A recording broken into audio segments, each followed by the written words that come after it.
இந்த நாளிலும் கூட நான் தேவனுடைய வார்த்தையை உங்களோடு கொண்டு வரும்படியாக சிறிது நேரத்துக்கு முன்பாக தான் எனக்கு அறிவிக்கப்பட்டது. ஆனபடினால் நான் என்ன செய்தி கொடுக்கலாம் என்று நான் சிந்தித்த பொழுது இந்த ஒரு செய்தியை நான் ஏற்கனவே எழுதி வைத்திருந்த காரணத்தினால் இந்த இடத்துல இதுக்கு முன்னாடி நான் இந்த செய்தியை பேசினது கிடையாது. அதனால் இந்த வார்த்தையை உங்களோடு கூட பகிர்ந்து கொள்ளலாம் என்று நான் நினைத்தேன். கிறிஸ்துவுக்குள் ஆரோக்கியமான ஒரு வாழ்க்கை. கிறிஸ்துவுக்குள் ஆரோக்கியமான வாழ்க்கை.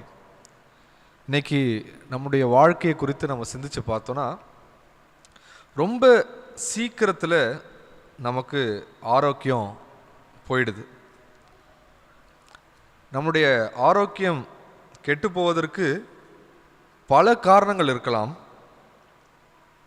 ஆனால் வேதத்திலே சொல்லப்படுகிற ஒரு முக்கியமான ஒரு காரணம் என்னவென்று பார்த்தீங்கன்னா, சங்கீதம் 38 நீங்கள் வாசிச்சிங்கன்னா அதில் சில வசனங்கள் இப்படியாக இருக்கிறது. 3ஆம் வசனத்திலிருந்து 7ஆம் வசனம் வரை, உமது கோபத்தினால் என் மாம்சத்தில் ஆரோக்கியம் இல்லை. எதனால என்னுடைய மாம்சத்தில் ஆரோக்கியம் இல்லையா? தேவனுடைய கோபத்தினால் என் மாம்சத்தில் ஆரோக்கியம் இல்லை. என் பாவத்தினால் என் எலும்புகளில் சௌக்கியம் இல்லை. என் அக்கிரமங்கள் என் தலைக்கு மேலாக பெருகிற்று. அவைகள் பார சுமையைப் போல என்னால் தாங்கக்கூடாத பாரமாயிற்று. என் மதிக்கேட்டின் நிமித்தம் என் புண்கள் அழுகி நாற்றம் எடுத்தது. நான் வேதனைப்பட்டு ஒடுங்கினேன். நாள் முழுவதும் துக்கப்பட்டு திரிகிறேன். என் குடல்கள் எரிபந்தமாய் எரிகிறது.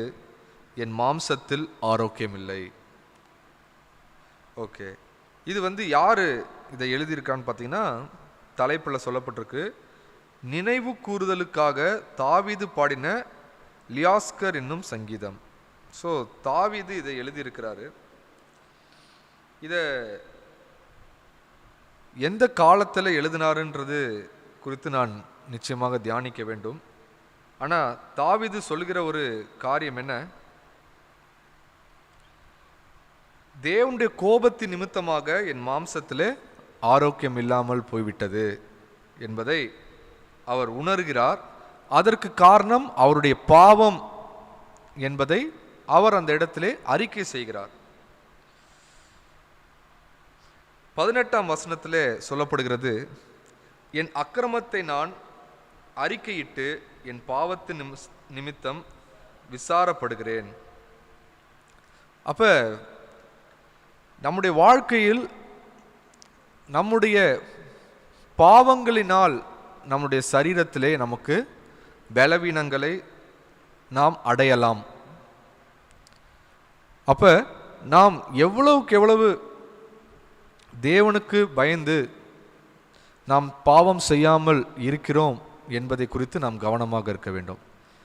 நிறைய நேரத்தில் அதனால தான் நல்லா இருக்கும் போது யாருமே கவலைப்பட மாட்டாங்க. திடீர்னு ஒரு விபத்து, திடீர்னு ஒரு பெரிய காயம், திடீரென்று ஏதாவது இழப்புகள் வரும்போது அப்போ ஒரு உணர்வு வரும் நிறைய பேருக்கு, நான் செய்த பாவத்தின் நிமித்தமாக தேவன்தான் என் மீது இந்த காரியத்தை அனுமதித்து விட்டாரோ என்கிற கேள்வி பலருக்கும் வருவதுண்டு. அப்போ ஒரு மனிதன் ஆரோக்கியமாக வாழ வேண்டும் என்று நினைக்கும் பொழுது நல்ல சாப்பாடு, நல்ல துணிமணி, இருக்க நல்ல ஒரு வீடு எல்லாம் இருந்தாலுமே கூட நம்ம வாழ்க்கையில் நம்மளுடைய பாவம் நம்மை நோக்கி சில தண்டனைகளை கொண்டு வரும். அதனால தான் எசேக்கியல் நினைக்கிறேன், அதில் ஒரு இடத்துல எப்படியெல்லாம், ஆமாம், எசேக்கியல் 14ஆம் அதிகாரத்தில் 21ஆம் வசனம், அதில் ஒரு மனிதனுடைய வாழ்க்கையில் எப்படியெல்லாம் தேவன் தண்டனையை கொண்டு வருகிறார் என்று சொல்லும் பொழுது அதில் இப்படியாக சொல்லப்படுகிறது, பட்டயம், பஞ்சம், துஷ்ட மிருகங்கள், கொள்ளை நோய் என்னும் இந்நான்கு கொடிய தண்டனைகளையும் அனுப்பும் போது எவ்வளவு அதிக சங்காரமாகும்.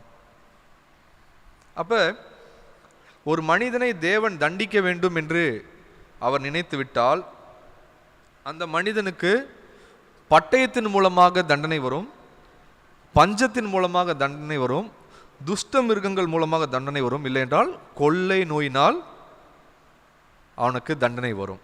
அப்ப இந்த கொள்ளை நோய் என்கிற காரியம் நம்முடைய வாழ்க்கையிலே வராதபடி நாம் காக்க வேண்டும் என்றால் முதலாவது நாம் செய்ய வேண்டிய ஒரு முக்கியமான காரியம், நாம் பாவத்திற்கு விலகி ஓட நாம் கற்றுக்கொள்ள வேண்டும்.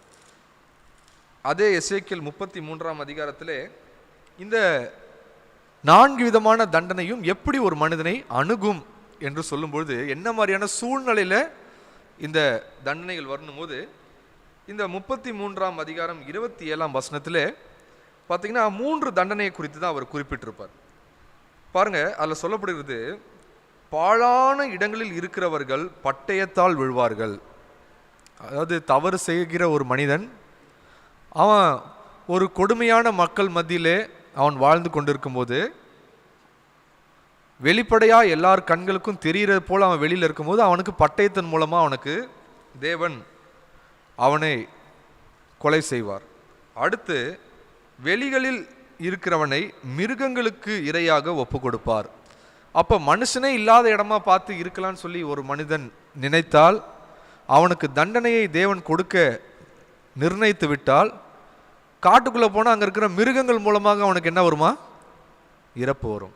3வது அவர் சொல்றாரு, கோட்டைகளிலும் கெபிகளிலும் இருக்கிறவர்கள் கொள்ளை நோயால் சாவார்கள்.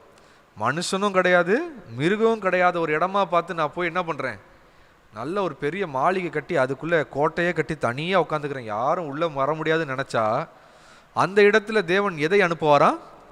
கொள்ளை நோயை அனுப்புவேன்.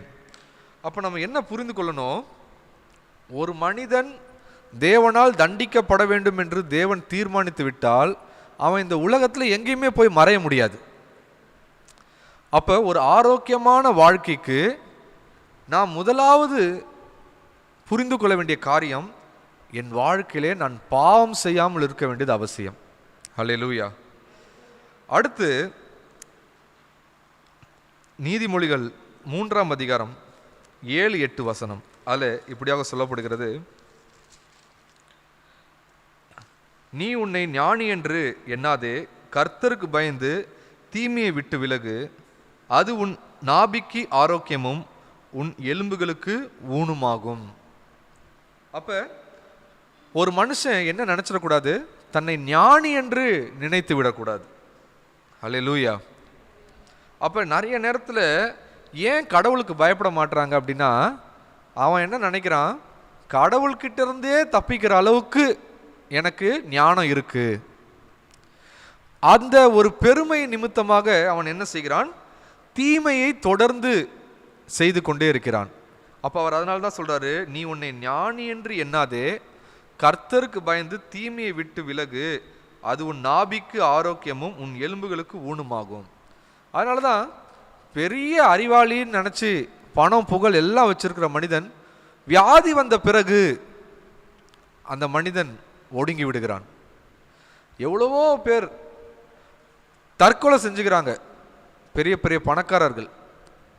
நமக்கு என்ன தோணுன்னா, இவ்வளோ காசு இருக்கிறவன் சாகிறதுக்கு என்ன காரணம்? சில நேரத்தில் வெளியில் சொல்லிக்க முடியாத சில வியாதிகள் சிலருக்கு வரும்பொழுது, இதனால தான் நான் இறந்து போயிட்டேன் அப்படின்னு யாருக்கும் தெரிஞ்சிடக்கூடாதுன்னு சொல்லி கூட சிலர் என்ன பண்ணுறாங்க, தற்கொலை செய்து கொள்ளுகிறவர்களாம் இருக்கிறாங்க.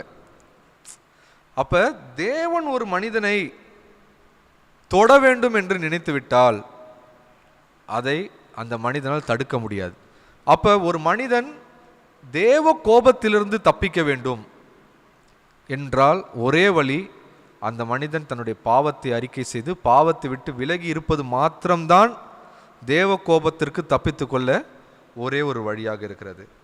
அடுத்து அதே நீதிமொழிகள் 4ஆம் அதிகாரத்தில் 20 22 வசனம் வரையும் வாசித்தோம் என்றால் அதில் சொல்லப்படுகிறது, என் மகனே, என் வார்த்தைகளை கவனி, என் வசனங்களுக்கு உன் செவியை சாய், அவைகள் உன் கண்களை விட்டு பிரியாதிருப்பதாக, அவைகள் உன் இருதயத்துக்குள்ளே காத்துக்கொள், அவைகளை கண்டுபிடிக்கிறவர்களுக்கு அவைகள் ஜீவனும் அவர்கள் உடலுக்கெல்லாம் ஆரோக்கியமுமாம்.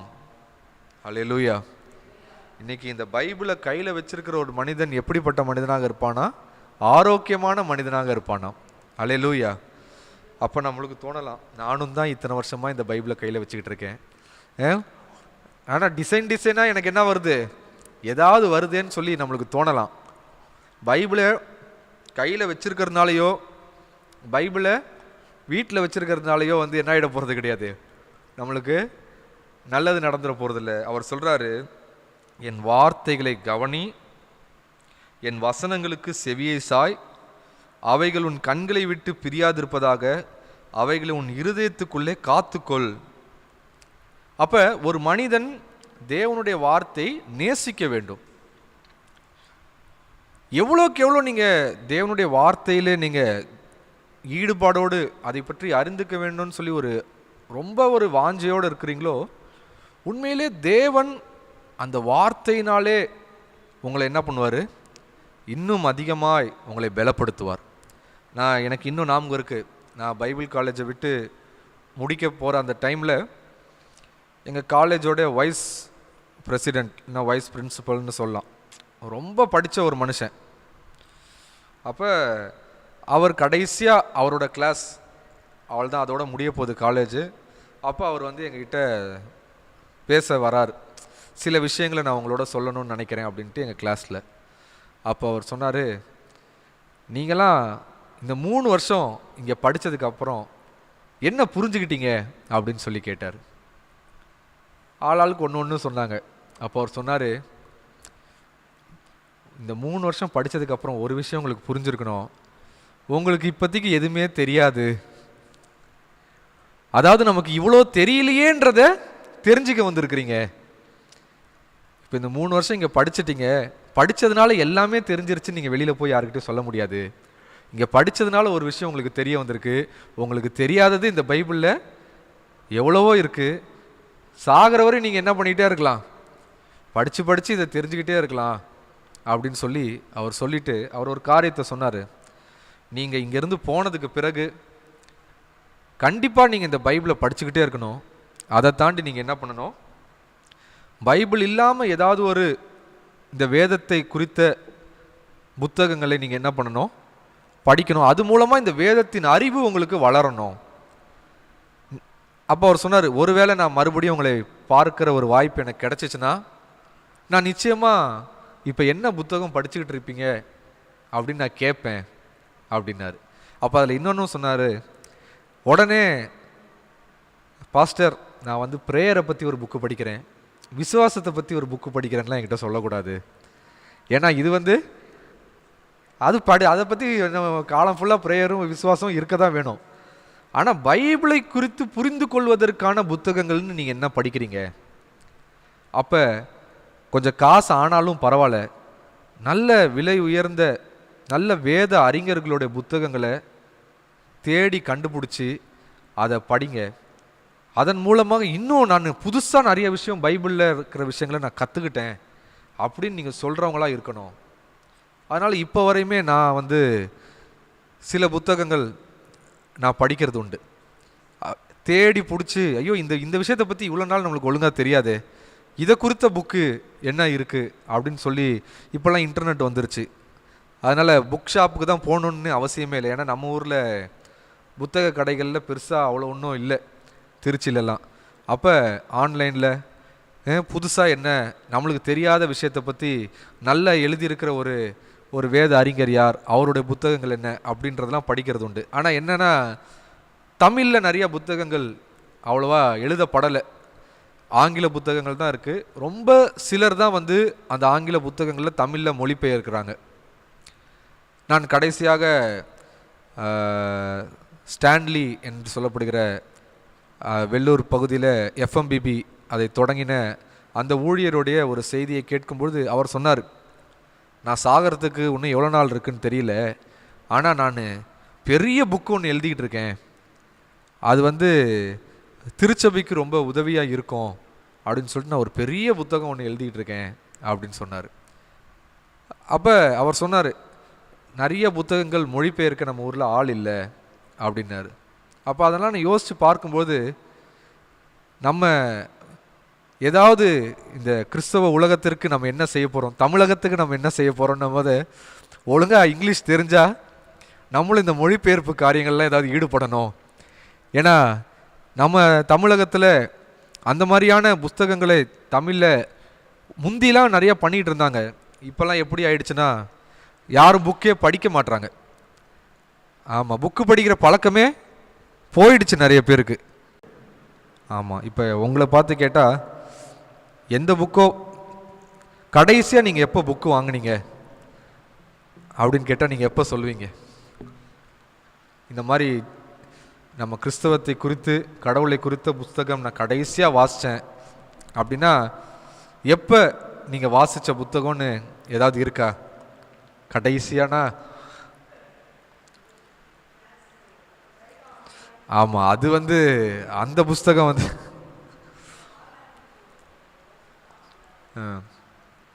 சரி.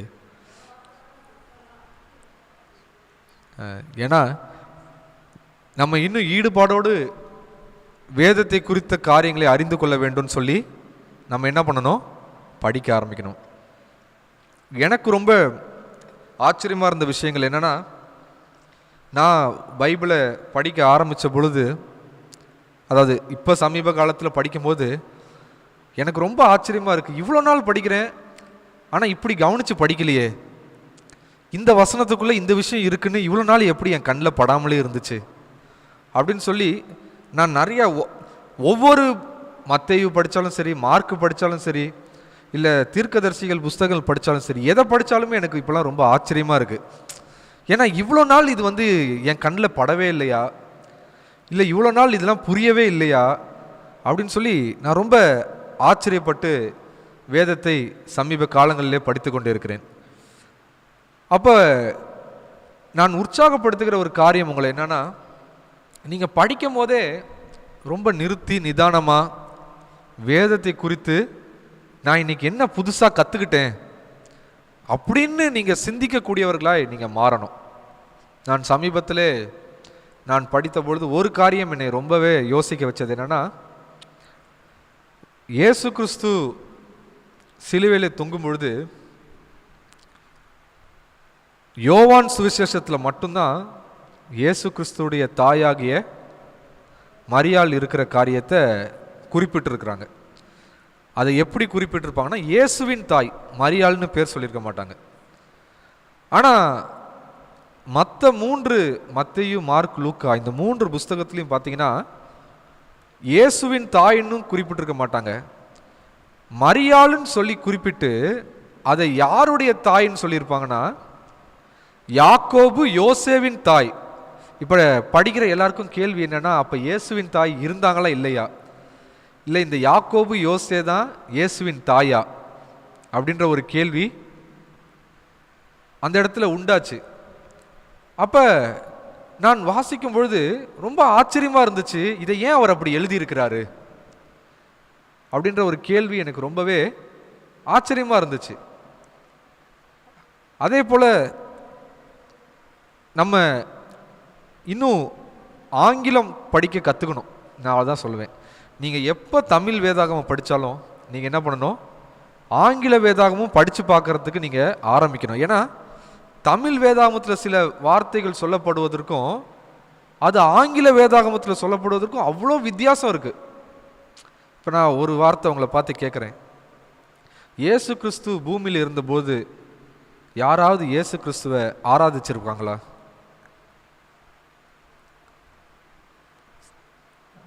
இயேசு கிறிஸ்து பூமியில் இருந்தபோது யாராவது இயேசு கிறிஸ்துவை ஆராதிச்சாங்களா? அப்படி இது வரையும் படிச்சிருக்கோமா? அது உள்ளே வரும்போது பாட்டு பாடினாங்க இல்லை இல்லையா? ஆனால் எனக்கு ரொம்ப ஆச்சரியமாக இருந்தது, ஆங்கில வேதாகமத்தில் படிச்சிருக்கேன், ஆனால் எப்படி நான் கவனிச்சதே இல்லைன்னு எனக்கு தெரியல.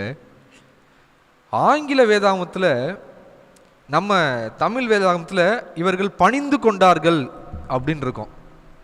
அந்த பணிந்து கொண்டார்கள் அப்படின்ற வார்த்தை ஆங்கில வேதாந்தத்தில் படித்து பார்த்தீங்கன்னா சில இடத்திலே தே வொர்ஷிப்ட் ஜீசஸ் அப்படின்னு இருக்கும். ஆனால் சில பணிந்து கொண்டார்கள்ன்ற வார்த்தைக்கு வந்து தே பெண்ட் தேர் நீஸ் அப்படின்னு இருக்கும். அப்படின்னா முழங்கால் படிட்டு அவர் இடத்துலேருந்து மரியாதை நிமித்தமாக முழங்கால் படிட்டாங்கன்னு இருக்கும். ஆனால் சில இடத்துல அவங்க பணிந்து கொண்டார்கள்ன்றதுக்கான அர்த்தம் அவங்க அந்த இடத்துல அவரை வொர்ஷிப் பண்ணாங்க. அதில் எங்கே ஆச்சரியமானா இயேசு கிறிஸ்துவோட பிறப்பிலிருந்தே அந்த காரியம் இருக்குது. இயேசு கிறிஸ்து பிறக்கும்பொழுது அந்த சாஸ்திரிகள் வராங்க. அவங்க ஏரோது கிட்ட கேட்குறாங்க, இங்கே யூதரின் ராஜா எங்கே இருக்கிறாரு, நாங்கள் அவரை பணிந்து கொள்ள வந்திருக்கிறோம். ஆங்கில வேதாந்தம் சொல்லப்பட்டிருக்கு, நாங்கள் இங்கே வொர்ஷிப் பண்ண வந்திருக்கோம், அவர் எங்கே இருக்கிறாரு. அப்போ ஏரோதும் என்ன பதில் சொல்கிறாரு, நீங்கள் போய் அவர் பார்த்துட்டு எங்கே இருக்காருன்னு சொல்லுங்கள், நானும் வந்து வொர்ஷிப் பண்ணுறேன். எனக்கு ஆச்சரியமாக இருந்துச்சு, இவ்வளோ நாள் நம்ம இப்படி அதை படித்தது இல்லையே. சீஷர்கள், இயேசுவின் சீஷர்கள் இயேசு கிறிஸ்துவை வொர்ஷிப் பண்ணாங்கன்னு சொல்லி சொல்லப்பட்டிருக்கு. ஆனால் நம்மள பணிந்து கொண்டார்கள்.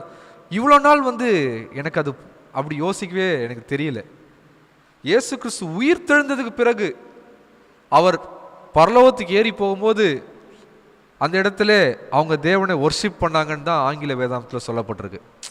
இப்போ என்ன கேள்வி, நிறைய இடத்துல நமக்கு வந்து இயேசு கிறிஸ்துவை பற்றின சில காரியங்களே கேட்கும்போது அவர் மனிதன் தானே, அவர் ஒரு நல்ல மனுஷன், ஆனால் அவர் கடவுள்னு சொல்லிக்கிற மாதிரி அங்கே என்ன நடந்திருக்கு அப்படின்னு சொல்லி சில நேரத்தில் உலகத்தில் இருக்கிறவங்களே நிறைய பேர் கேட்குறது உண்டு. ஆனால் இயேசு கிறிஸ்து எழுந்தபொழுது அவர் தன்னை கடவுள் என்பதை அவர் வாயை திறந்து தன்னை கடவுள்னு சொல்லலை, மாறா அவரை வொர்ஷிப் பண்ணும்போது அவங்க என்ன பண்ணாங்க, அதை அவர் ஏற்றுக்கொண்டார். அவர் யார்கிட்டையும் போய் நான் கடவுள் என்னை வொர்ஷிப் பண்ணுங்கன்னு அவர் கேட்கல, மாறாக அவர் கடவுள் என்பதை உணர்ந்து கொண்ட பிறகு அவர்கள் இயேசுவை என்ன பண்றாங்க, வொர்ஷிப் பண்றாங்க. அப்ப இந்த மாதிரியான காரியங்கள் நான் சமீப நாட்களிலே படிக்கும்போது எனக்கு ரொம்ப ஆச்சரியமா இருந்துச்சு. இதெல்லாம் நமக்கு தெரியலையே. அதே போல நான் சொல்லுவேன், நீங்க இந்த நம்ம பாஸ்டரும் நிறைய வாட்டி சொல்லியிருக்கிறார், நம்ம பயன்படுத்துகிற இந்த பைபிளை நீங்கள் படிக்கும்போது நம்ம என்ன பண்ணணும்,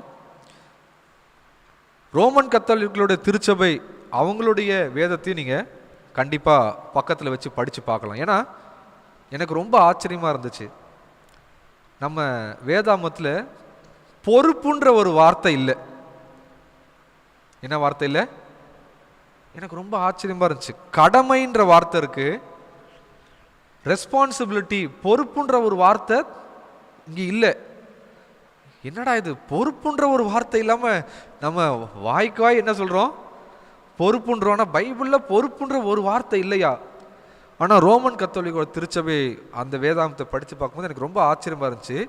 பொறுப்புன்ற வார்த்தை பல முறை வந்திருக்கு. அப்போ நான் வந்து அவங்க பொறுப்புன்னு அதில் பயன்படுத்தினதுக்கும் அதே வசனத்தை நம்ம எப்படி பயன்படுத்தியிருக்கோம் அப்படின்றத நான் ஒப்பிட்டு பார்த்தபோது எனக்கு ரொம்பவே அந்த வசனங்கள் வந்து நம்ம இப்படி ஒரு அதை வாசிக்கும் போது அதில் பொறுப்பு தேவைன்றது நம்மளுக்கு உணர்வு இருக்குது. ஆனால் பொறுப்புன்ற வார்த்தையே அதில் அப்படி வெளிப்படையாக குறிப்பிடவில்லை. அப்போ நான் யோசித்த போது நாம் வேதத்தை குறித்து இன்னும் கவனமாக, ஏதோ படிச்சுட்டு நான் அப்படியே கிராஸ் பண்ணி போயிடக்கூடாது. அந்த வார்த்தையை படிச்சுட்டு நான் என்ன பண்ணிடக்கூடாது, அப்படியே தாண்டி போயிடாம ஒவ்வொரு வசனத்தை படிக்கும்பொழுதும் இதிலிருந்து நான் என்ன காரியத்தை கற்றுக்கொள்கிறேன் அப்படின்ற ஒரு விஷயம் இருக்கணும். அதே போல் நீங்கள் மத்தேயு, மார்க், லூக்கா, யோவான் படிக்கிறீங்க அப்படின்னா யோவானில் குறிப்பிட்டிருக்கிற கதைகள் அதிகப்படியாக மத்தேயு, மார்க், லூக்கா இந்த 3 புஸ்தகத்தில் இருக்காது. ஆனால் இந்த மத்தேயு, மார்க், லூக்கா இதில் இருக்கிற 3 புஸ்தகத்தில் இருக்கிற காரியங்கள் ஒரே மாதிரி திருப்பி திருப்பி, ஒருவேளை இதில் 3ஆம் அதிகாரத்தில் இருக்கிற விஷயம் இதில் 6ஆம் அதிகாரத்தில் இருக்கலாம், அந்த ஆர்டர் மாறி இருக்கலாம். ஆனால் இந்த 3 புஸ்தகத்திலையும் குறிப்பிட்டிருக்கிற அந்த கதைகள் ஒரே கதைகளே 3 புஸ்தகத்திலையும் வரும். ஆனால் அதில் என்ன ஆச்சரியம்னா, நீங்கள் அதையுமே மத்தேயுல சொல்லப்பட்டிருக்கிற கதை மார்க்கில் எப்படி சொல்லப்பட்டிருக்கு, லூக்கால எப்படி சொல்லப்பட்டிருக்குன்னு நீங்கள் வாசித்து பார்த்தீங்கன்னா அவ்வளோ ஆச்சரியமாக இருக்கும். ஏன்னா நீங்கள் நல்ல போதகரே, நித்திய ஜீவனை அடைவதற்கு நான் என்ன செய்ய வேண்டும் சொல்லி அந்த பையன் வந்து கேட்பான். அதை மார்க்கில் சொல்லும்போது எவ்வளோ எனக்கு ரொம்ப ஆச்சரியமாக இருந்துச்சு. மார்க்கில் சொல்லும்போது அந்த பையன் என்ன பண்ணியிருப்பானா, மார்க் 10ஆம் அதிகாரத்தில் 17ஆம் வசனத்தில், பின்பு அவர் புறப்பட்டு வழியிலே போகையில் ஒருவன் ஓடி வந்து அவருக்கு முன்பாக முழங்கால் படிட்டு, நல்ல போதகரே, நித்திய ஜீவனை சுதந்திரத்துக் கொள்ளும்படி நான் என்ன செய்ய வேண்டும் என்று கேட்டான். அதாவது அவன் நித்திய ஜீவனுக்கு போகிறதுக்கு நான் என்ன பண்ணணுன்றதை கேட்கறதுக்காக ஓடி வந்தானா. ஆனால் அப்படி ஓடி வந்தவன் கடைசியில் அவன் பணக்காரியத்தை குறித்து பேசும்பொழுது அவன் அப்படியே உக்காந்துட்டான். இதில் என்ன ஒரு ஆச்சரியமான விஷயம்னா, அதில் 21ஆம் வசனத்தில் அவன், இயேசுவே நீங்கள் சொன்ன எல்லாத்தையும் நான் சிறு வயது முதல் நான் பின்பற்றி கொண்டு இருக்கிறேன், வேற ஏதாவது பண்ணணுமான்னு கேட்டப்ப அதில் சொல்லப்பட்டிருக்கு, இயேசு அவனை பார்த்து அவனிடத்தில் அன்பு கூர்ந்து உன்னிடத்தில் ஒரு குறைவு உண்டு அப்படின்றார். அவ பாருங்களேன், அந்த அந்த வார்த்தை, இந்த அவன் இப்படி கேட்ட உடனே கடவுளுக்கு அவன் மேலே என்ன வந்துருச்சான், ஒரு அன்பு வந்துருச்சு. சே, ஒருத்தன் வந்து இவ்வளோ தைரியமா என்கிட்ட, ஆண்டவரே இதெல்லாம் நான் பின்பற்றி கொண்டு இருக்கிறேன் அப்படின்னு சொல்றான். ஏன் இதை பார்க்கும்போது எனக்கு ஆச்சரியமா இருந்துச்சுன்னா, அதில் என்னென்னலாம் சொல்லியிருக்கு பாருங்க. முந்தின வசனத்தில் 19ஆம் வசனத்தில், விபச்சாரம் செய்யாதிருப்பாயாக, கொலை செய்யாதிருப்பாயாக, களவு செய்யாதிருப்பாயாக, பொய் சாட்சி சொல்லாதிருப்பாயாக, வஞ்சனை செய்யாதிருப்பாயாக, உன் தகப்பனையும் உன் தாயும் கனம் பண்ணுவாயாக. இப்போ இந்த வசனத்தெல்லாம் அவர் சொல்லி இதெல்லாம் பின்பற்றுன்றாரு. ஆனால் நீங்கள் மத்தேயு, மார்க், லூக்காவை படித்து பார்த்தீங்கன்னா இந்த விஷயத்திலே வேத பாரகரும் பரிசேயரும் எப்படியெல்லாம் இதை மாற்றி போதிக்கிறாங்க, இதை பின்பற்ற முடியலனா கூட பரவாயில்ல, அதுக்கு மாறா நீங்கள் வேற என்ன பண்ணலாம் அப்படின்ற காரியத்தை அவங்க போதிச்சு அது பாரம்பரியமாக மாறிவிட்டது. கடவுளே ஒரு இடத்துல, இயேசு கிறிஸ்து ஒரு இடத்துல கோவப்படுறார், நீங்கள் பாரம்பரியத்துக்கு முக்கியத்துவம் கொடுத்து தேவ கட்டளையே அவமாக்குகிறீங்க.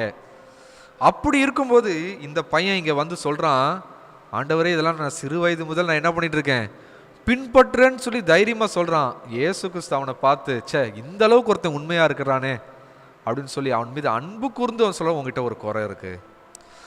இப்போ இந்த வசனங்கள்லாம் படித்து பார்க்கும்போது எனக்கு ரொம்ப ஆச்சரியமாக இருக்கிற விஷயம் என்னன்னா, மார்க் எழுதும் போது அவர் எப்படி எழுதியிருக்கிறாரு, அதுவே லூக்கா எழுதும் போது அவர் எப்படி எழுதியிருக்கிறாரு. எனக்கு சமீபத்தில் மார்க் புஸ்தகத்தை படிக்கும்போது எனக்கு ரொம்ப பிடிச்சிருந்துச்சு. ஏன்னா மத்தேயுலையும் லூக்காலையும் சொல்லப்படாத நிறைய இன்ஃபர்மேஷனை மார்க் கொடுக்குறாரு. அதில் எனக்கு ரொம்ப பிடிச்சிருந்த ஒரு வசனம் என்னன்னா, மார்க்கு 3ஆம் அதிகாரத்திலே 10ஆம் வசனம். இந்த வசனத்தை நான் இதில் மட்டும் தான் பார்த்தேன், ரொம்ப ஆச்சரியமாக இருந்துச்சு. நான் யோசிச்சுட்டு இருக்கேன், இதில் ஒரு செய்தி ஒன்று நான் தயார்படுத்தணுன்ட்டு. ஏன்னா அதில் சொல்லப்பட்டிருக்கு, ஜனங்கள் திரளாய் இருந்தபடியால் அவர்கள் தம்மை நெருக்காதபடிக்கு தமக்காக ஒரு படவை ஆயத்த பண்ண வேண்டும் என்று தம்முடைய சீஷர்களுக்கு சொன்னார். பாருங்க, மக்கள் நெருக்கிறாங்க, நமக்கு என்ன தேவைப்படுது அந்த இடத்துல, ஒரு படகு இருந்தால் நல்லா இருக்கும் அப்படின்னு சொல்லிட்டு அவர் என்ன சொல்றாரு, ஒரு இந்த மாதிரி சீக்கிரத்தில் இது ஒன்று நம்ம ஆயத்தப்படுத்தணும்பா அப்படின்னு சொல்லி அவங்க சொல்றாரு. ஆனால் அதுக்கப்புறம் பார்த்தீங்கன்னா அவர் நின்றுக்கிட்டே தான் பிரசங்கம் பண்ணியிருக்கிறார். அவருக்கு அந்த இடத்துல ஒன்றும் படகு எதுவும் கிடைச்ச மாதிரி தெரியல. ஆனால் அடுத்த அதிகாரத்தில் முதல் வசனமே என்ன சொல்லப்பட்டிருக்கு, அவர் மறுபடியும் கடலோரத்திலே போதகம் பண்ண தொடங்கினார், திரளான ஜனங்கள் அவரிடத்தில் கூடி வந்தபடியால் அவர் கடலில் நின்ற ஒரு படவில் ஏறி உட்கார்ந்தார். அதை இந்த இடத்துல சீஷர்கள் வந்து ரெடி பண்ணாங்கன்ற மாதிரி சொல்லப்படல. ஃபர்ஸ்ட் தடவை சொன்னார், அதுவும் கடலோரம் தான், அப்போ படகு இல்லாமல் போச்சான்னு எனக்கு தெரியல. ஆனால் அப்போ சொல்கிறாரு, மக்கள் நெருக்கிறாங்க, நம்ம ஒரு படகுல ஏறி நின்று பேசுகிற மாதிரி அடுத்த தடவை பார்த்துக்கணும். அடுத்த தடவை வருது, சீஷர்கள் எதுவும் தயார்படுத்தின மாதிரி தெரியல. மக்களை பார்த்தோன்னே இயேசு கிறிஸ்து என்ன பண்ணுறாரு, அங்கேருந்து ஒரு படகு மேலே ஏறி நின்று பிரசங்கம் பண்ண ஆரம்பிக்கிறார். இந்த ஒரு வார்த்தை என்னை ரொம்பவே வந்து, இதுக்குள்ள என்ன கடவுள் வச்சிருக்கிறார், ஏன் மார்க் இந்த வசனத்தை இதில் எழுதியிருக்கிறாரு அப்படின்றதை குறித்து தியானிக்கணும் அப்படின்னு எனக்குள்ள ஒரு பெரிய ஒரு பாரம். அந்த 3ஆம் அதிகாரம் 10ஆம் வசனத்தை, இதிலிருந்து தேவன் என்ன சொல்ல வருகிறார் அப்படின்றத குறித்து தியானிக்கணும்னு எனக்குள்ள ஒரு பாரம். ஏன் இதை சொல்கிறேன்? இதெல்லாம் என்னுடைய அனுபவங்கள். வேதத்தை படிக்கும்போது சமீப காலத்திலே ரொம்ப ஆச்சரியமாக நான் இந்த வார்த்தைகள்லாம் பார்த்து, இப்படி ஒரு விஷயத்தை ஏன் எழுதியிருக்கிறாங்க, இதை ஏன் இப்படி எழுதியிருக்கிறாங்க, இதிலிருந்து கர்த்தர் என்ன செய்தியை சொல்ல வராரு, ஆவியானவர் என்ன சொல்ல வரான்னு நான் ரொம்ப ஆச்சரியப்பட்டு வாசித்த வேத பகுதிகள். அப்போ எதுக்கு இதை சொல்கிறேன்? வேதத்தை நேசிக்க நேசிக்க மறுபடியும் நம்ம அந்த நீதிமொழிகள் 4ஆம் அதிகாரத்தில் 20 22 வசனத்தை பார்த்தோம் என்றால், வேதத்தை நம்ம எவ்வளோக்கு எவ்வளோ கருத்தாய் நம்ம வாசிக்கிறவர்களாய் மாறுகிறோமோ, எவ்வளோ அந்த இடத்துல வேதத்தை நம்ம நேசிக்க தொடங்குகிறோமோ, அதில் சொல்லப்படுகிறது 4ஆம் அதிகாரத்தில் 20 22 அவைகள் கண்டுபிடிக்கிறவர்களுக்கு அவைகள் ஜீவனும் அவர்கள் உடலுக்கெல்லாம் ஆரோக்கியமுமாம். வேதத்தை குறித்த ஞானம், வேதத்தை குறித்த அந்த ரகசியங்கள், அதை குறித்து நீங்கள் தியானிக்க தியானிக்க தியானிக்க தேவன் உங்கள் மூலமாக இந்த உலகத்திற்கு அவரை குறித்த காரியங்களை சொல்லும்படியானவர்களாய் நம்மை மாற்றுவார். அல்லேலூயா. அடுத்து நீதிமொழிகள் 15ஆம் அதிகாரத்தில் 4ஆம் வசனம், அதில் சொல்லப்படுகிறது, ஆரோக்கியமுள்ள நாவு ஜீவ விருட்சம், நாவின் மாறுபாடோ ஆவியை நொறுக்கும். அதாவது நம்முடைய நாவு ஆரோக்கியமானதாக இருக்கணுமா? அல்லேலூயா. ஆமாம், ஒரு கிறிஸ்தவ வாழ்க்கையில் நம்ம முதலாவது ஆரோக்கியமாக இருக்கணும்னா நம்ம பாவம் செய்யாமல் இருக்கணும்னு சொல்லி இதுக்கு முன்னாடி நம்ம பார்த்தோம். இப்போ முதலாவது அவர் சொல்கிறாரு, ஆரோக்கியமான நாவு நம்மளுக்கு தேவை. ஃபஸ்ட்டு ஒரு மனுஷனுக்கு ஆரோக்கியமான நாவு இருந்துச்சுன்னா அது ஜீவ விருட்சம். ஆனால் நாவின் மாறுபாடு ஆவியை நொறுக்கும். அப்போ இன்னைக்கு நம்முடைய ஆவி நொறுங்கிடக்கூடாதுன்னா நம்முடைய நாவு ஆரோக்கியமானதாக இருக்கணும். அப்போ அந்த ஆரோக்கியமானது அப்படின்னு சொல்லும் பொழுது நான் எந்த அளவுக்கு நன்மையான காரியங்களை மட்டும் பேசுகிறேன், நான் தீமையான காரியங்களை பேசாமல் எந்த அளவுக்கு இருக்கிறேன் அப்படின்றது குறித்து நமக்கு என்ன இருக்கணும்? ஒரு ஒரு கண்காணிப்பு நமக்கு நம்மளுடைய வார்த்தைகள் மேலே இருக்கணும். ஏன்னா நான் சில நேரத்தில் பிரசங்கம் பண்ணும்போதே ரொம்ப சில விஷயங்களை சொல்லணும்னு நினைப்பேன், ஆனால் இந்த வார்த்தையை பயன்படுத்திடக்கூடாது அப்படின்றதுல சில நேரத்தில் ரொம்ப கவனமாக இருப்பேன். இதுக்கு மாறா யாரும் தப்பாக நினச்சிடக்கூடாது, இது ஒரு தவறான ஒரு செய்தியை கொண்டு போய் சேர்த்துடக்கூடாதுன்றதுக்காக சில நேரத்தில் சரியான வார்த்தையை கண்டுபிடிக்கிறதே பெரிய ஒரு போராட்டமாக இருக்குது. அப்போ தான் எனக்கு சில நேரத்தில் புரிய வருது, நமக்கு இன்னும் தமிழில் அழகாக பேசுகிறதுக்கு நம்மளுக்கு தெரிய மாட்டேங்குது. தமிழில் நமக்கு இன்னும் ஒரு மக்கள் நம்ம பேசும்பொழுதே அவங்களுடைய மனசு அந்த வார்த்தையினாலே ஆறுதல் அடையக்கூடிய சரியான வார்த்தைகளை பயன்படுத்த நமக்கு இன்னும் தெரியலை அப்படின்றத நினைக்கும் போது இன்னும் நம்ம என்ன செய்ய வேண்டியதாக இருக்குது? வார்த்தைகளை கற்றுக்கொள்ள வேண்டும் அப்படின்றது எவ்வளோ அவசியன்றத நான் உணர்றேன். தமிழ் பேச தெரியுன்றது ஒரு விஷயம் கிடையாது, ஆனால் அந்த தமிழ் பேசும்போதே அதில் எவ்வளோ நல்ல நல்ல வார்த்தைகளை நம்ம பயன்படுத்த போகிறோம் அப்படின்றத குறித்த நம்மளுக்கு ஒரு ஆவல் இருக்கணும். நான் ரொம்ப வருஷத்துக்கு முன்னாடி ஒரு புஸ்தகம் படித்தேன். அதாவது எப்படி பிள்ளைகளுக்கு இந்த செக்ஸை பற்றி சொல்லித்தரது. உடனே நீங்கள் நினச்சிடக்கூடாது, என்ன உடனே பிறந்த குழந்தையிலேருந்தே ஸ்கூல் போகிறதுக்கு முன்னாடியேவா உடலுறவு பற்றிலாம் நம்ம சொல்லி கொடுத்துருவோம் அப்படின்னு நீங்கள் நினைக்கலாம். ஆனால் ரொம்ப ஆச்சரியமாக இருந்துச்சு அந்த புத்தகத்தை படிக்கும்பொழுது.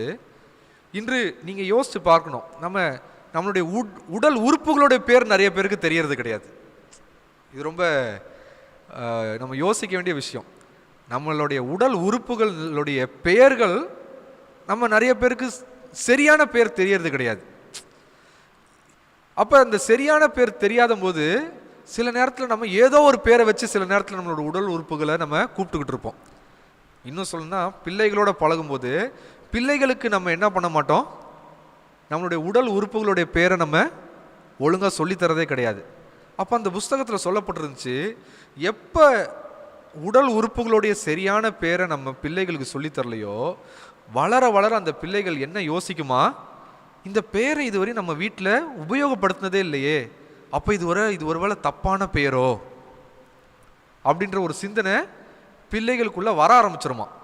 அப்போ அந்த உடல் உறுப்புகளில் ஏதாவது பிரச்சனைனா பெற்றோர்கள்கிட்டயே அந்த பிள்ளைகள் அதை பற்றி பேசுவதற்கு தயங்குமா. ஏன்னா இதுவரையும் அம்மாவோ அப்பாவோ இந்த வார்த்தையை பயன்படுத்தினதே இல்லையே. ஆனால் நீங்கள் ஒரு ஹாஸ்பிட்டலுக்கு போங்களேன், டாக்டர் என்றைக்குமே என்ன பண்ண மாட்டார், அந்த வார்த்தைகளை பயன்படுத்த கூச்சப்படவே மாட்டாங்க. ஏன்னா அது உடல் உறுப்பு, அவ்வளோதான்.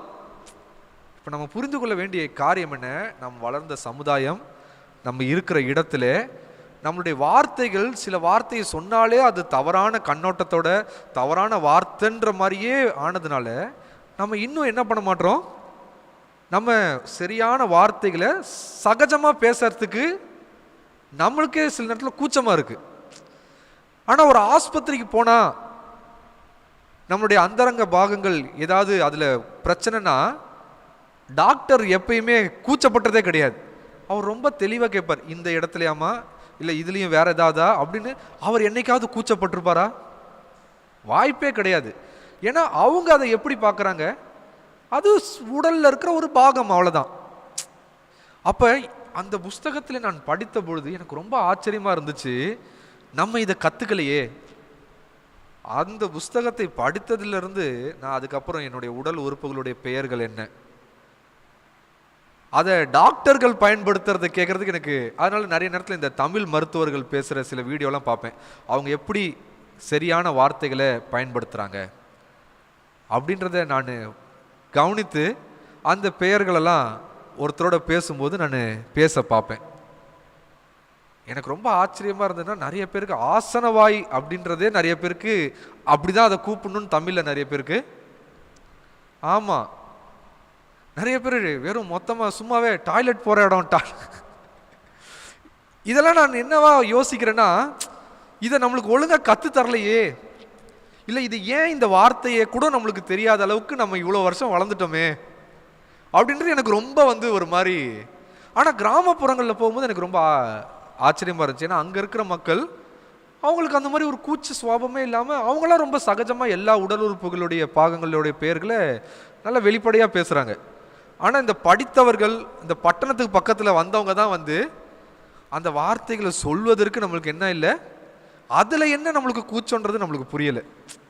எனக்கு நான் எனக்கு அதனுடைய பேரை நான் தெரிஞ்சுக்கிட்டப்போ எனக்கு ரொம்ப அசிங்கமாக இருந்துச்சு. இவ்வளோ நாள் இதுக்கான பேர் நம்மளுக்கு தெரியலையே.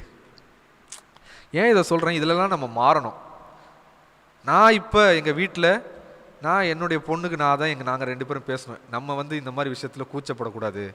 சரியான வார்த்தையை அந்த குழந்தைக்கு இப்போத்துலேருந்தே நம்ம பேசினா தான் அதுவும் என்ன பண்ணும், கூச்சப்படாமல் பேசும், அதுவும் ஒரு சகஜமாக பேச ஆரம்பிக்கும் அப்படின்றத நான் உணர்ந்து இப்போ தான் நாங்கள் ஒவ்வொரு வார்த்தையாக அதுக்கு சொல்லி கொடுத்துக்கிட்டு இருக்கோம். ஏன்னா அதுக்கு கடைசி வரையும் அந்த குழந்தைக்கு என்ன எடுக்கக்கூடாது, இதெல்லாம் தப்பு அப்படின்ற ஒரு உணர்வு அதுக்கு என்ன வந்துடக்கூடாது, வரக்கூடாது. அப்போ என்ன நான் சொல்ல வரேன், ஒரு ஆரோக்கியமான நாவு அப்படின்னு வரும்போது நம்ம என்ன பண்ணுறோம், தப்பான விஷயத்த ரொம்ப சகஜமாக பேசுகிறோம், சரியான விஷயத்த நம்ம என்ன பண்ணுறோம், தப்பாக இருக்குமோ அப்படின்னு நினச்சி பேசுறதுக்கு யோசிக்கிறோம். அப்போ ஒரு ஆரோக்கியமான நாவு நம்மளுக்கு தேவை.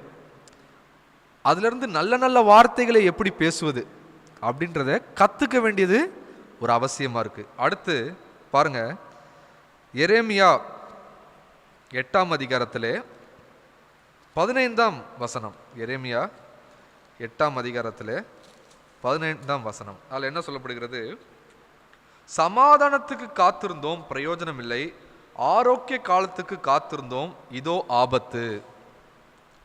என்னவா, ஆரோக்கியமான காலம். இன்னைக்கு ஒரு ஆரோக்கியமான காலம் அப்படின்னா என்ன, அதில் சமாதானம் இருக்கும், சண்டை சச்சரவு இல்லாத ஒரு காலம் தான் என்னது நம்ம வாழ்க்கையில் ஒரு ஆரோக்கியமான ஒரு காலம்.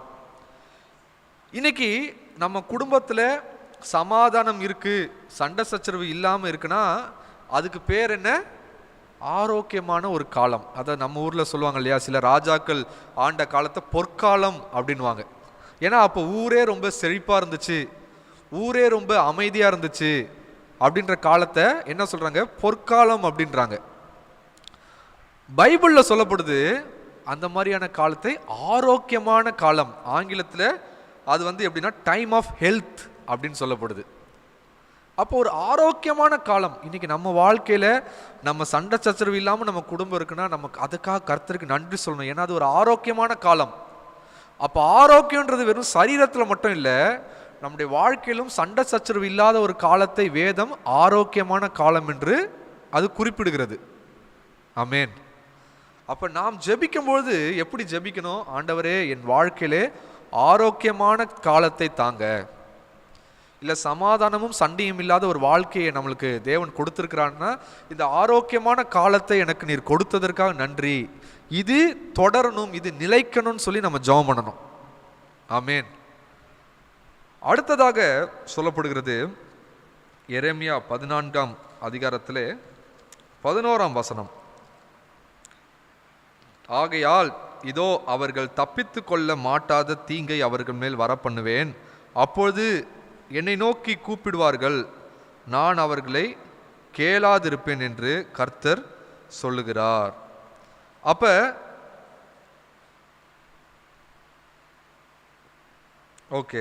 என்ன நடக்குது? ஒரு மனிதன் எனக்கு நன்மை நடக்கணும்னு சொல்லி கேட்கும்போது சில நேரத்தில் தேவன் அதை தரமாட்டேன்னு சொல்ற ஒரு நேரம் வருமா? புரியுதுங்களா? என்ன சொல்லப்படுது? அவர்கள் தப்பித்து கொள்ள மாட்டாத தீங்கை அவர்கள் மேல் வரப்பண்ணுவேன், அப்போது அவர்கள் என்னை நோக்கி கூப்பிடுவார்கள், நான் அவர்களை கேளாதிருப்பேன்.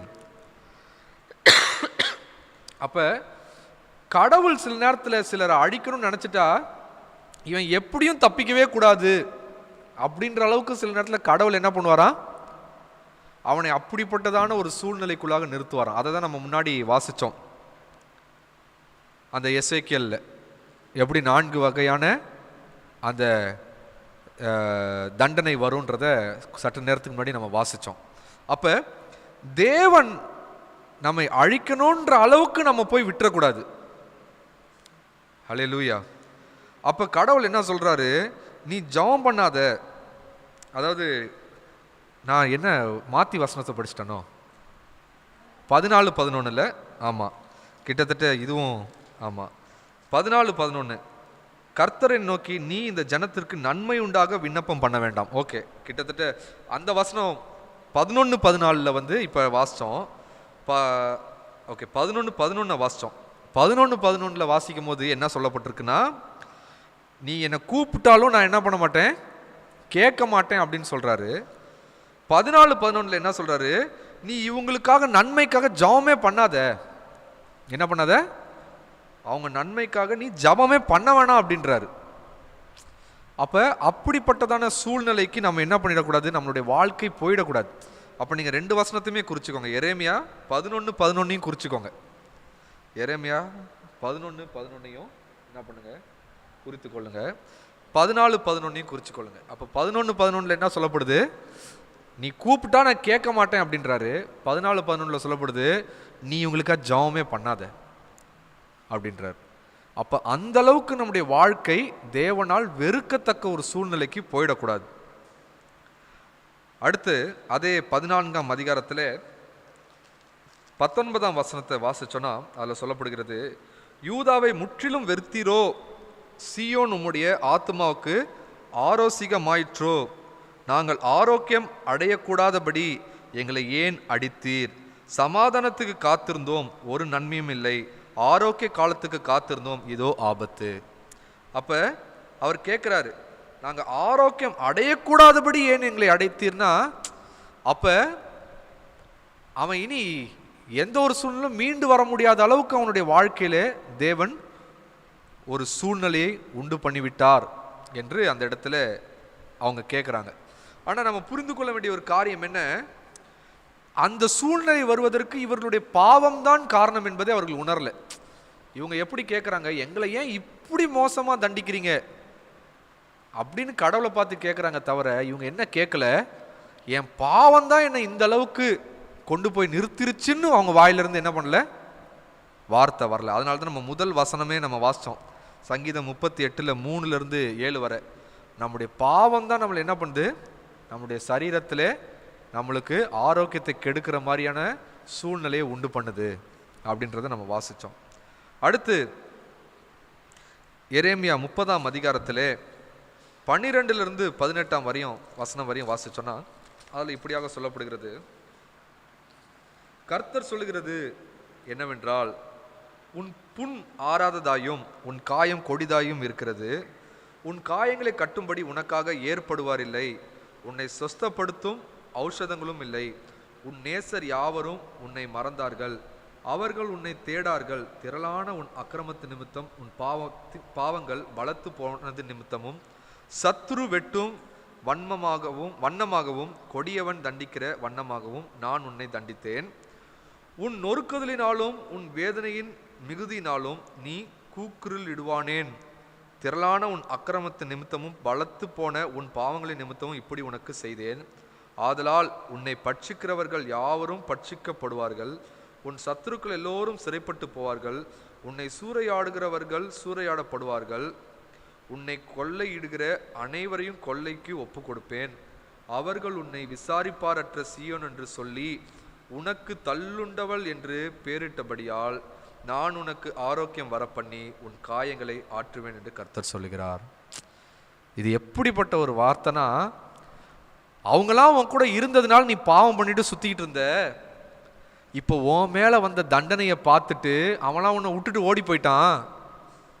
உன் மேல வந்த தண்டனையை பார்த்துட்டு அவனை விட்டு ஓடி போனதுக்கு அப்புறமா தான் அவனை நான் தண்டிப்பேன். அவனை தண்டிச்சதுக்கு பிறகு அவன்லாம் உன்னை இவன்லாம் இனி எதுக்கும் ஆக மாட்டான்னு சொல்லுவான். அப்போ நான் உனக்கு ஆரோக்கியத்தை தருவேன் அப்படின்றார். அப்போனா பாருங்க, அந்த வசனம் 17ஆம் வசனம் எவ்வளோ ஒரு ஆழமான ஒரு விஷயம். உன்னை விசாரிப்பரற்ற சீயோன் என்று சொல்லி உன்னை தள்ளுண்டவள் என்று பேரிட்டபடியால் நான் உனக்கு ஆரோக்கியம் வரப்பண்ணி உன் காயங்களை ஆற்றுவேன் என்று கர்த்தர் சொல்லுகிறார். அப்போ நம்ம வாழ்க்கையில் சில நேரத்தில் தேவனுக்கு பிரியமில்லாதவர்கள் நம்மை விட்டு போன பிறகுதான் தேவன் ஆரோக்கியத்தை தர வேண்டும் என்று சில நேரத்தில் ஆரோக்கியம் கிடைக்காதபடி அவர் தடுத்து வச்சிருக்கிறார். நம் வாழ்க்கையில தேவன் ஆரோக்கியத்தை தர வேண்டும் என்றால் தேவன் நம் வாழ்க்கையில யாரெல்லாம் விரும்பலையோ அவங்களெல்லாம் விட்டுட்டு வெளியில வரத்துக்கு நம்ம கொஞ்சம் கூட யோசிக்க கூடாது. அப்ப அவர் சொல்றாரு, உனக்கும் தண்டனை கிடைக்கும். உன்னை இந்த சூழ்நிலைக்கு வரத்துக்கு யாரெல்லாம் கூட அவனுக்கும் தண்டனை கிடைக்கும். அவன் வாழ்க்கையை விட்டு விலகி போனது மட்டும் இல்லை, அவனே உன்னை வெறுக்கணும். யாரு? உன்னை யாரெல்லாம் நேசித்து நீ அவனும் சேர்ந்து நல்லா ஜாலியாக தப்பு பண்ணிட்டு இருந்தீங்களோ அவர்களெல்லாம் உன்னை வெறுத்து தள்ளணும். அது வரையும் உன் வாழ்க்கை எப்படி இருக்கும்? ஆரோக்கியம் இல்லாமல் தான் இருக்கும். எப்போ யாரெல்லாம் உனக்கு அப்படின்னு சொல்லி நீ நினச்சிக்கிட்டு இருந்தியோ அவங்கெல்லாம் இனி உங்கள் பக்கத்தில் வரவே மாட்டேன்ற அளவுக்கு உன் வாழ்க்கையை பார்த்து ஒதுங்கி போனதுக்கப்புறம் அப்போ நான் உனக்கு ஆரோக்கியத்தை தருவேன். அப்போ தேவன் நம்முடைய வாழ்க்கையில் நம்மை முற்றிலுமாய் அழித்து விட வேண்டும் என்பது அவருடைய நோக்கமே இல்லை. நம்ம முன்னாடி வாசித்த அந்த வசனங்களை பார்க்கும்போது அவர் சொல்கிறாரு, இவனுக்கு நன்மை நடக்கணும், நீ ஜெபமே பண்ணாத அப்படின்னா எதுக்காக அவர் சொல்கிறாரு? அவன் ஒன்றும் திருந்தலை. திருந்தாத ஒருத்தனுக்காக நீ ஏன் ஜெபம் பண்ணுற?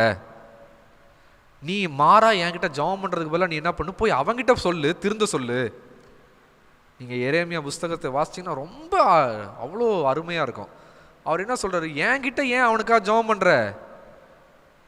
போய் நீ அவங்ககிட்ட திருந்த சொல்ல. அவன் திருந்துனா நானே அவனுக்கு ஆரோக்கியத்தை தரப்போகிறேன். அப்போ அதனுடைய விளைவு தான் இந்த 30ஆம் அதிகாரத்தில் அவன் காயப்பட்டு அவனை நேசித்தவரெல்லாம் விட்டுட்டு போய் அவங்களே இனி இவன் பக்கத்தில் வரமாட்டேன்னு சொன்னதுக்கப்புறம் அவர் சொல்கிறாரு, நான் இவனுக்காக வரேன் அப்படின்றார். அப்போ இன்றைக்கி நம்மளுடைய வாழ்க்கையும் நம்மளுடைய குடும்பத்தில் இருக்கிற காரியங்கள், நண்பர்கள் காரியத்தில் கூட சில நேரத்தில் நம்ம அதை புரிஞ்சுக்கணும். ஒருத்தவங்க தப்பு பண்ணும் போது நம்ம ஆண்டவரே அவங்கள தண்டிச்சிடாதீங்கன்னு ஜெபம் பண்ணுறது சரியான ஒரு காரியமே கிடையாது. நான் அதை தான் சொல்லுவேன். அதுக்கு மாற நம்ம என்ன சொல்லலாம், ஆண்டவரே அவன் திருந்துறதுக்காக நீங்கள் என்ன வேணாலும் பண்ணுங்க ஆண்டவரேன்னு சொல்லலாம். கடவுள் நம்ம மேலே ஒரு மரியாதை வரும், பரவாயில்ல ஒப்பு கொடுத்துட்டார் நம்ம கையில் அப்படின்ற ஒரு நம்ம மேலே ஒரு இறக்கமாவது வரும். ஆனால் தப்பு பண்ணுறவனுக்காக ஆண்டவரே அவனை தண்டிச்சிடாதீங்க, ஆண்டவரே அந்த மனுஷனை காப்பாற்றுங்கன்னா அவர் பார்ப்பார், என்ன ஜெபம் பண்ணுறாரு நம்மகிட்ட பார்த்து. அப்போ நான் அதை என் வாழ்க்கையில் நிறைய நேரத்தில் ஊழிய பாதையில் நான் ரொம்பவே ஆச்சரியப்பட்டிருக்கேன். சிலருடைய வாழ்க்கையெல்லாம் பார்த்து நான் அது ஏற்கனவே சொல்லியிருக்க கூட. சிலர்லாம் வீட்டில் இன்றைக்கி கால் கை முடங்கி ஒரு மூலையில் உக்காந்துருப்பாங்க. அவங்க என்கிட்ட, எனக்காக ஏதாவது பண்ண மாட்டிங்களா? என்கிட்ட இதெல்லாம் கேட்காதையா, நீ இப்போ இப்படி மாறினதுனால தான் இன்றைக்கி நல்லவனாக இருக்கிற. இன்றைக்கி நீ மாறினதுக்கப்புறம் பாரு உன் குடும்பமே நல்லா இருக்கு. அப்படின்னு சொல்லி அவங்ககிட்ட சொல்லுவேன், இது என்னால் ஆனது கிடையாது. உன் மனைவி பிள்ளைகள்லாம் உன் தொல்லை தாங்க முடியாமல், உன் கொடுமை தாங்க முடியாமல், என் வீட்டுக்காரர் திருந்துனா மட்டும் போதும், எதையாவது பண்ணுங்கன்னு அவங்க பண்ண ஜபம் இன்னைக்கு நீ இப்படி என்ன இருக்க. ஆமாம், ஆனால் பாரு இப்போ அவங்க குடும்பமே சந்தோஷமாக நிம்மதியாக தான் இருக்கு. நான் அதை சொல்லியிருக்கேன். அந்த அளவுக்கு உன் கொடுமை தாங்க முடியாத அளவுக்கு உன்னுடைய வீட்டில் இருக்கிறவங்க பண்ண ஜபம் இன்னைக்கு உன்னை இந்த நிலைமையில் வந்திருக்கு. ஆனால் பாரு, ஒரு ஆம்பளையா நீ முடங்கி போனதுக்கு அப்புறம் உன் குடும்பம் செழிக்க ஆரம்பிச்சிருச்சு. ஏன்னா கர்த்தர் கைவிடலை, உன் பிள்ளைகள் தலையெடுக்க ஆரம்பிச்சாங்க, உன் குடும்பம் இன்னைக்கு நல்ல நிலைமையில இருக்கு. நீ இருந்திருந்தா கூட இப்படிலாம் பண்ணியிருப்பியான்னு தெரில. ஆனால் அடுத்து உன்னோட பிள்ளைகள் அவங்கெல்லாம் எழும்பி இன்னைக்கு இந்த அளவுக்கு வந்துட்டாங்க. உன்னை கைவிடலையே, நீ இந்த அளவுக்கு போயிட்டன்ட்டு என் அப்பா இப்படி ஒன்றுத்துக்கும் உதவாதவராக இருக்குன்னு கைவிடாமல் உன்னை நல்லபடியாக வச்சு பார்த்துக்கிறாங்களே, இது ஆசீர்வாதமாக உனக்கு தெரியலையா? அதை ஏற்றுக்கிறதுக்கு சிலருக்கு மனசு வரல. ஆனால் ஒரு ஆவிக்குரிய ரீதியிலிருந்து பார்க்கும்போது நான் உணர்கிறேன், இன்னைக்கு அந்த மனுஷன் நல்லபடியாக கடவுள் வச்சிருக்கிறார். அவங்களுக்கு என்ன கை கால் இப்படி இப்படி உட்காந்துருக்கும் இல்லை, அவன் சாக வேண்டிய மனுஷன் சாகாமல் இன்னைக்கு. அதனால தானே பைபிளில் சொல்லப்படுது, நீ ஒரு 2 கண்ணோட நரகத்துக்கு போகிறதுக்கு பதிலாக ஒரு கண்ணோட நீ பரலோகம் போகிறது பரவாயில்லன்னு தானே வேதம் சொல்லுது. அப்போ நாம் ஜெபிக்கும்பொழுது தவறு செய்கிறவர்களை எப்படியாவது திருத்துங்கன்னு சொல்லி நம்ம ஒப்பு கொடுத்தோன்னா அட்லீஸ்ட் அந்த ஆத்மா பூமியிலேயே திருந்தி பரலோகம் போகிறத நம்ம பார்க்க முடியும். இல்லைனா இறந்ததுக்கு அப்புறம் நமக்கே தெரியும், இந்த மனுஷன் நிச்சயமாக நரகத்துக்கு தான் போயிருப்பான். அப்போ நாம் இந்த மாதிரியான காரியத்திலே நாம் ஜெபிக்கும் போது தேவன் அவர்களுக்கு ஒரு ஆரோக்கியத்தை தந்திருக்கிறார். அந்த ஆரோக்கியம் பரலோகத்துக்கு நேராக கொண்டு போகிற ஆரோக்கியமாக இருக்கிறது. ஆமென். அடுத்ததாக எரேமியா 33ஆம் அதிகாரம் 6ஆம் வசனம். அதில் என்ன சொல்லப்படுகிறது? இதோ நான் அவர்களுக்கு சௌக்கியமும் ஆரோக்கியமும் வரப்பண்ணி அவர்களை குணமாக்கி அவர்களுக்கு பரிபூர்ண சமாதானத்தையும் சத்தியத்தையும் வெளிப்படுத்துவேன். அப்போ தேவன் ஆரோக்கியத்தை தரும் பொழுது அது எப்படிப்பட்டதாக இருக்கான்? பரிபூர்ண சமாதானத்தை தேவன் தருகிறாராம். சும்மா சாதாரண சமாதானம்லாம் கிடையாது. எப்படிப்பட்ட சமாதானம்? பரிபூர்ண சமாதானத்தையும் சத்தியத்தையும் வெளிப்படுத்துகிறார். அல்லேலூயா.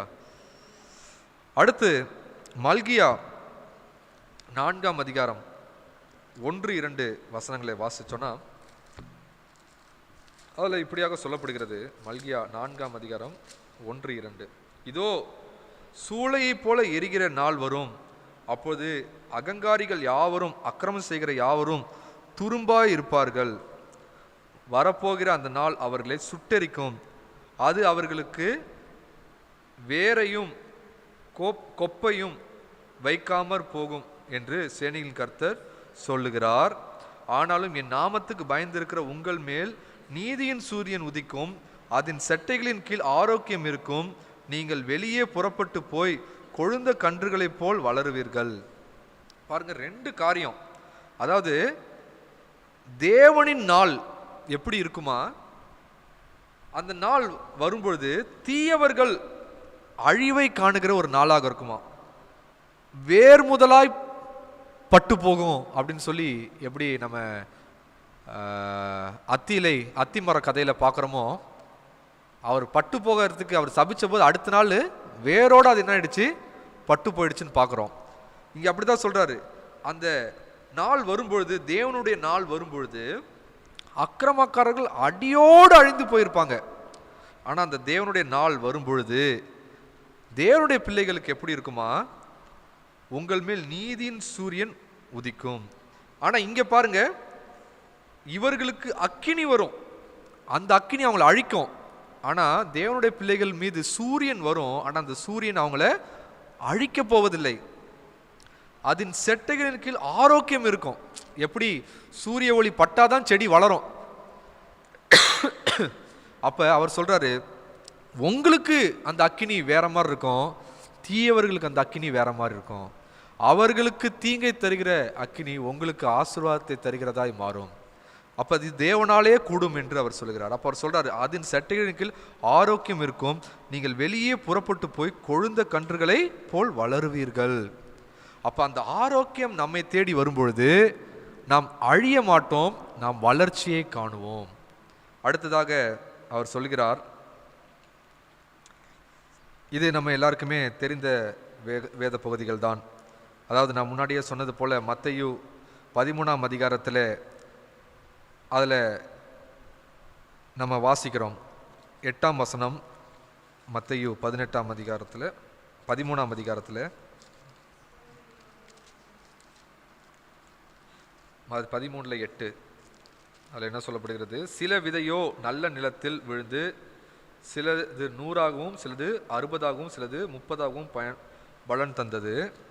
13-16 அதே அதிகாரத்தில், அவர்கள் கண்டும் காணாதவர்களும் கேட்டும் கேளாதவர்களுமாய் உணர்ந்து கொள்ளாதவர்களுமாய் இருக்கிறபடியால் நான் உவமைகளாக அவர்களோடு பேசினேன். ஏசாயாவின் தீர்க்க தரிசனம் அவர்களிடத்தில் நிறைவேறுகிறது. அதாவது, காதார கேட்டும் உணராதிருப்பார்கள், கண்ணார கண்டும் அறியாதிருப்பார்கள். இந்த ஜனங்கள் கண்களினால் காணாமலும் காதுகளினால் கேளாமலும் இருதயத்தினால் உணர்ந்து மனம் திரும்பாமலும் நான் அவர்களை ஆரோக்கியமாக்காமலும் இருக்கும்படியாக அவர்கள் இருதயம் கொழுந்திருக்கிறது. காதால் மந்தமாய் கேட்டு தங்கள் கண்களை மூடிக்கொண்டார்கள் என்பதே. உங்கள் கண்கள் காண்கிறதினாலும் உங்கள் காதுகள் கேட்கிறதுனாலும் அவைகள் பாக்கியம் உள்ளது. அப்பனா என்ன? இன்னைக்கு மனம் திரும்பாமல் இருக்கிறவர்கள் அவங்க எப்படிப்பட்டவங்களாக இருக்கிறாங்க? நான் அவர்களை ஆரோக்கியமாக்காமலும் இருக்கும்படி அவர்களுடைய இருதயம் கொழுந்து இருக்கிறது. எவ்வளோக்கு எவ்வளோ தேவனுடைய வார்த்தைக்கு செவி கொடுக்கலையோ தேவனால் அவர்களை ஆரோக்கியப்படுத்தவே முடியாது. அப்போ அவர் சொல்றாரு, அவர்களுடைய இருதயம் சரியானாதான் அவங்க வாழ்க்கை ஆரோக்கியம் அடையும். அப்போ கண்களினால் கேட்குறாங்க, கண்களினால் பார்க்குறாங்க, காதுகளினால் கேட்குறாங்க, கேட்டும் அவங்க என்ன பண்ணுறாங்க? திருந்தாமல் இருக்கிறதுனால அவர்களுக்கு ஆரோக்கியத்தை தேவனால் தர முடியாது. அப்போ பழைய ஏற்பாட்டில் தான் தேவன் அப்படி இருந்தாருன்னு கிடையாது, புதிய ஏற்பாட்டிலையும் அதே தான் மறுபடியும் அவர் சொல்கிறாரு. புதிய ஏற்பாட்டில் ஏதாவது மாறி ஏதாவது நடக்குமா? அப்படி கிடையாது. அவர் அதே தான் சொல்கிறாரு. நான் சொல்கிறத மாற்றி சொல்ல போகிறது கிடையாது. அவன் திருந்திட்டானா அவனுக்கு ஆரோக்கியம் கிடைக்கும். அப்போ புதிய ஏற்பாட்டிலையும் ஒரு மனிதன் மனம் திரும்பினால மட்டும்தான் ஆரோக்கியமே தவிர மனம் திரும்பாமல் அவனுக்கு ஆரோக்கியம் கிடைக்காது. கடைசியாக 2 தீமோத்தேயு 1ஆம் அதிகாரம், 2 தீமோத்தேயு 1ஆம் அதிகாரத்தில் 13ஆம் வசனம், நீ கிறிஸ்து இயேசுவை பற்றும் விசுவாசத்தோடும் அன்போடும் என்னிடத்தில் கேட்கிற ஆரோக்கியமான வசனங்களின் சட்டத்தை கை கொண்டிரு. அப்ப இயேசு கிறிஸ்துவோடைய வசனங்கள் எப்படிப்பட்ட வசனங்கள்? அது ஆரோக்கியமான வசனம். ஹல்லேலூயா. அதை எப்படி ஒரு மனுஷன் பின்பற்றணுமா? விசுவாசத்தோடும் அன்போடும் அந்த ஆரோக்கியமான வசனத்தை பின்பற்றணும். அப்ப வேதத்தை புரட்டுகிறவர்களாக நம்ம மாறிட்டோம்னா அது ஆரோக்கியமானதா இருக்காது. ஆரோக்கியமான வசனம்ன்றது கடவுள் சொன்னபடியே நம்ம புரிந்து கொண்டா மட்டும்தான் அது ஆரோக்கியமா இருக்கும். கடவுள் சொன்னதுலேருந்து எப்படி இன்னைக்கு வக்கீலுங்க அவங்க சட்டத்தில் ஏதாவது ஓட்டம் இருக்குமா? அதாவது ஓட்டம்னு சொல்ல முடியாது. அவங்க சில சூழ்நிலைகளுக்கு நன்மைக்கு எதுவாக காரியங்களை நினைத்து சில சட்டங்களை அவங்க வகுத்திருக்கிறாங்க. ஆனால் இந்த கிரிமினல் லாயர் சிலர் என்ன பண்ணுவாங்க? அதையே தப்பு செய்கிறவங்களுக்கு எப்படி சாதகமாக மாற்றிக்கலாம்னு நினைப்பாங்க. பைபிளை நம்ம அப்படிப்பட்ட ஒரு புஸ்தகமாக நம்ம மாற்றிடக்கூடாது. தேவன் சொன்னதுபடி தேவன் எப்படி அதை பார்க்க விரும்புகிறாரோ அந்த மாதிரியே நம்ம பார்த்து வாழ்ந்தோன்னா அது நம்மளுக்கு எப்படி இருக்கும்? ஆரோக்கியமானதாக இருக்கும். ஆனால் நம்மளுடைய லாபத்திற்கான காரியமாக மட்டும் சில இடத்துல நம்ம எடுத்துக்கிட்டு சில இடத்துல எடுத்துக்காமல் நம்ம வாழ்ந்தோன்னா அது நம்மளுக்கு ஆரோக்கியமானதாக மாறாது. அதனால தான் விதண்டாவாதம் பேசுகிறவங்க சில நேரத்தில் பைபிளில் எடுத்துட்டு இது இப்படி இருக்குது பார்த்தீங்களா, அது இப்படி இருக்கு, அவரை ஒன்றும் பண்ணல, இவரை ஒன்றும் பண்ணல, இந்த வசனம் இப்படி தானே சொல்லியிருக்குன்னு சொல்லி பேசும்போதே தெரியும் இது தேவனுக்கு பிரியமில்லாத ஒரு காரியம்ன்ட்டு. ஆனால் அவங்க என்ன பண்ணுவாங்க? பைபிளே இப்படி சொல்லியிருக்கு, கடவுள் என்ன தண்டிச்சிருவாரா அப்படின்னு சொல்லி சில நேரத்தில் வீம்பு பேசுகிறவங்க இருக்கிறாங்க. அப்போ அது ஆரோக்கியமான வசனம் அப்படின்னா அதை ஒரு மனிதன் வாசிக்கும் போதே விசுவாசத்தோடும் அன்போடும் அதை என்ன பண்ணணுமா? வாசிக்க வேண்டும். அடுத்து 2 தீமோத்தேயு 4:2-3 வசனம், சமயம் வாய்த்தாலும் வாய்க்காவிட்டாலும் ஜாக்கிரதையாய் திருவசனத்தை பிரசங்கம் பண்ணு, எல்லா நீடிய சாந்தத்தோடும் உபதேசத்தோடும் கண்டனம் பண்ணி கடிந்து கொண்டு புத்தி சொல்லு. ஏனென்றால் அவர்கள் ஆரோக்கியமான உபதேசத்தை பொறுக்க மனதில்லாமல் செவித்துண உள்ளவர்களாகி தங்கள் தீய இச்சைகளுக்கு ஏற்ற போதகர்களை தங்களுக்கு திரளாய் சேர்த்து கொண்டு. அப்படின்னா என்ன? அப்ப இன்னைக்கு ஆரோக்கியமான உபதேசத்தை கொடாத உபதேசங்கள் எவ்வளவோ இருக்கு. அது அவங்களுடைய மனசுக்கு மட்டும் சந்தோஷத்தை தரதாவும், ஆனா அவங்க ஆத்மாவை சுகமளிக்காத, ஆத்மாவை பரலோகத்துக்கு நேராக கொண்டு போகாத உபதேசங்கள் இருக்கிறதுனால அவர் சொல்றாரு, நீ உபதேசம் பண்ணும்போது நீடிய சாந்தத்தோட பண்ணு, ஆனா கண்டனம் பண்ணு, கடிந்து கொண்டு புத்தி சொல்லு அப்படின்றார். அப்படின்னா என்ன? ஒரு மனிதன் வேதத்தை புரட்டுகிறவனாய் இருந்தானா அதுக்கு இடம் கொடுத்து நீ பேசிடாத. வேதமே இப்படி சொல்லியிருக்குன்னு ஒருத்தன் சொன்னானா அதை நீ திருத்தி தேவன் பார்வையில் அந்த வார்த்தை எப்படிப்பட்டது என்பதை தெளிவாக சொல்லு. அப்ப இன்னைக்கு நம்முடைய வாழ்க்கையில் நம்ம எப்படிப்பட்டவர்களாக இருக்கணும்? தேவன் எதை ஆரோக்கியம் என்று பார்க்கிறார், அதுதான் ரொம்ப முக்கியம். தேவன் பார்வையிலே ஆரோக்கியமானது நம்முடைய பார்வையிலும் ஆரோக்கியமானதாக இருக்கிறதா? அப்ப கடைசியாக தீத்து 2ஆம் அதிகாரத்தில் 2ஆம் வசனம் இப்படியா சொல்லப்படுகிறது, முதிர் வயதுள்ள புருஷர்கள் ஜாக்கிரதை உள்ளவர்களும் நல்லொழுக்கம் உள்ளவர்களும் தெளிந்த புத்தி உள்ளவர்களும் விசுவாசத்திலும் அன்பிலும் பொறுமையிலும் ஆரோக்கியம் உள்ளவர்களாகும்படி புத்தி சொல்லு. உடனே இது ஆண்களுக்கு சொல்லியிருக்கு, பெண்களுக்கு கிடையாதுன்னு நினச்சிடக்கூடாது. அவர் சொல்றாரு, எந்தெந்த விஷயத்துல நம்ம எப்படி இருக்கணுமா? ஜாக்கிரதையாக இருக்கணும், நல்லொழுக்கம் உள்ளவர்களும் தெளிந்த புத்தி உள்ளவர்களும் விசுவாசத்திலும் அன்பிலும் பொறுமையிலும் ஆரோக்கியம் உள்ளவர்களாக இருக்கும்படி புத்தி சொல்லு. அப்ப இந்த எல்லா விஷயத்திலுமே நாம் தேவன் பார்க்கிறபடியான ஒரு வாழ்க்கையை வாழ்ந்து கொண்டிருக்கிறோமா? தேவன் எதிர்பார்க்கிற அளவுக்கு நம்முடைய விசுவாசமோ அன்போ பொறுமையோ இந்த காரியங்கள்லாம் இருக்குதா? அப்ப நம்முடைய வாழ்க்கையிலே தேவ கோபம், தேவனுடைய தண்டனை வரக்கூடாதுன்னு நம்ம நினைச்சோம்னா நாம் தேவன் சொல்லியிருக்கிறபடி வாழ்கிறோமா, தேவன் பார்க்கிறபடி நாம் பார்க்கிறோமா அப்படின்றது ரொம்ப முக்கியம். அப்ப தேவன் எதிர்பார்க்கிற ஒரு வாழ்க்கையை நாம் வாழ தொடங்கிவிட்டாலே அது ஆரோக்கியம்தான். அல்லேலூயா.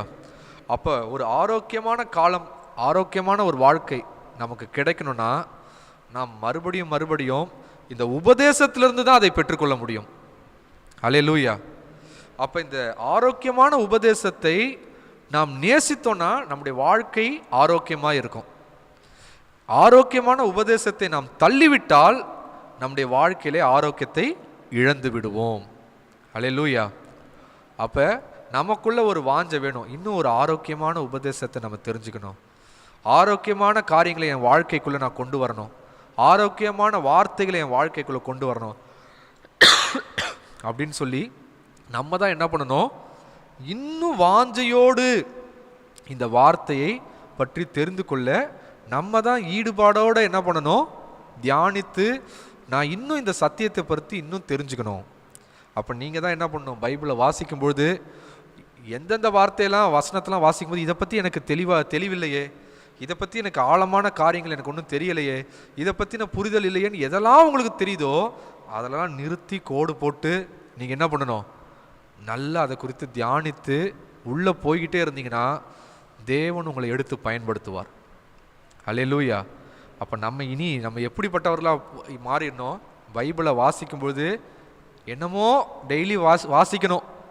இன்றைக்கி ஒரு அதிகாரம் படிச்சிட்டேன், 10 அதிகாரம் படிச்சிட்டேன், கடமைக்கு படித்த மாதிரி இல்லாதபடி, இந்த வருஷத்தில் ஒரு வாட்டியாவது பைபிளை முடிச்சிடணுன்றதுக்காக படித்த மாதிரி இல்லாதபடி, இந்த வார்த்தையை தள்ளி போகும்போது இது நம்மளுக்கு புரியலையேன்னு ஒரு இடத்துல வந்துருச்சுன்னா அங்கே நிப்பாட்டி இதில் என்ன பிரச்சனை, ஏன் எனக்கு புரியலை, இதை புரிஞ்சுக்கிறதுக்கு என்ன பண்ணணும் அப்படின்னு நீங்கள் உள்ளே இறங்கிட்டீங்கன்னா கடவுள் உங்களை 10 புத்தகம் எழுத வச்சிருவார். ஆமென். ஆமாம். அப்போ நீங்கள் தான் என்ன பண்ணணும்? இந்த வார்த்தையின் மீது வாஞ்சையுடையவர்களாய் மாறணும். அல்லேலூயா. இந்த வெள்ளம் கூட கண்களை மூடுவோம். யாராவது ஒருவர் கேட்ட செய்திக்காக நன்றி சொல்லி நாம் ஜெபித்து நிறைவு செய்வோம்.